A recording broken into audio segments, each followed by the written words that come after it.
এক সময় একটি পুকুরে অনেক মাছ, ব্যাঙ ও কাঁকড়া বাস করত। তাদের পাশেই থাকত এক বৃদ্ধ সারস। সারসটি আগে পুকুর থেকে মাছ শিকার করত, কিন্তু এখন তার বয়স হয়েছে, তাই সে আর শিকার করতে পারছিল না। তাই একদিন সারস একটি চালাকি করল। সে পুকুরের প্রাণীদের কাছে গিয়ে বলল, শুনেছ, কিছু লোক এই পুকুরটি ভরাট করবে এবং এখানে ফসল ফলাবে। এর ফলে এই পুকুরে আর কোনো প্রাণী বেঁচে থাকতে পারবে না। মাছ, ব্যাঙ ও কাঁকড়ারা আতঙ্কিত হয়ে গেল। তারা দুশ্চিন্তায় পড়ে গেল, কারণ তারা জানে না এরপর তারা কি করবে। মাছ বলল, তাহলে আমরা এখন কি করব? আপনি আমাদের সাহায্য করুন, আপনি আমাদের দয়া করুন। সারস বলল, আমি আপনাদের সাহায্য করতে পারি।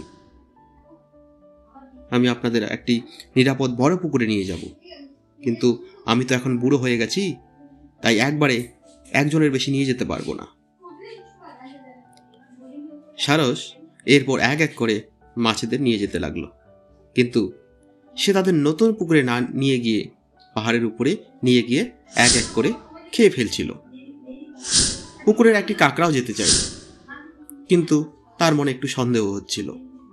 তাই সে প্রশ্ন করল, আমরা কি সত্যিই বড় পুকুরের দিকে যাচ্ছি? আমি তো এখনো কিছুই দেখতে পাচ্ছি না। এই কথা শুনে সারস হা হা হা হা করে হেসে উঠল। তুমি কি সত্যিই আমাকে বিশ্বাস করেছ? ওখানে যাওয়ার কিছু নেই। আসলে আমি তোমাকে ওই পাহাড়ের উপর নিয়ে গিয়ে খেয়ে ফেলবো। কাঁকড়া বুঝতে পারলো যে বিপদ আসছে, তাই সে দ্রুত সিদ্ধান্ত নিল, না, তুমি আমাকে খেতে পারবে না। এই কথা বলার সঙ্গে সঙ্গেই কাঁকড়া তার শক্তিশালী নখ দিয়ে সারসের গলা চেপে ধরল। সারস ছটফট করতে লাগলো, কিন্তু কাঁকড়া তার গলা ছাড়ল না। অবশেষে সারস শ্বাস প্রশ্বাস নিতে না পেরে মারা গেল, আর কাঁকড়া ফিরে এলো তার আগের জায়গায় এবং সবাইকে পুরো ঘটনাটা জানালো। তো এই গল্প থেকে আমরা কি জানতে পারলাম? আমাদের উপস্থিত বুদ্ধি সবসময় খাটানো উচিত এবং বিপদে পড়লে আমাদের সিদ্ধান্ত খুবই দ্রুত নেওয়া উচিত। গল্পটি কেমন লাগলো কমেন্ট করে জানাও।